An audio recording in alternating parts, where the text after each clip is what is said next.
ណែបើសិនជាឈ្នះគេដែរគឺបានរង្វាន់ក្មេងលេងជាយន្តហោះតម្លៃដល់ទៅ100,000 យេនណ៎អញ្ចឹងត្រូវប្រាំងអស់ពីសមត្ថភាពណាឈេងចាំងកូនប្រុសដាំទ្រង់5ហាត់ដាច់ដៃដាច់ជើងដាច់ក្បាលជង្គង់ដាច់អីចាំមកជាអ្នកផ្ដោះកម្លាំងចិត្តយកឈ្នះបានណាហើយលុយមិនបានមែនម៉ាក់វានេះគ្រួសាររបស់យើងនោះសហការគ្នារហូតដង្ហើមចុងក្រោយពេលឈ្នះបានលុយមកយើងគិតទៅដើរលេងណាទៅណមែនហើយយើងគិតនាំគ្នាទៅទិញសម្លៀកបំពាក់ថ្មីមែនទេប៉ាវីខ្លាចលុយដុសផ្សិតទេណា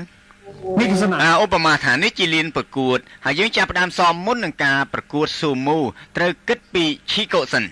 ញ៉ាំចាប់សិនកុំញ៉ាំសុំហេជឿនំសិន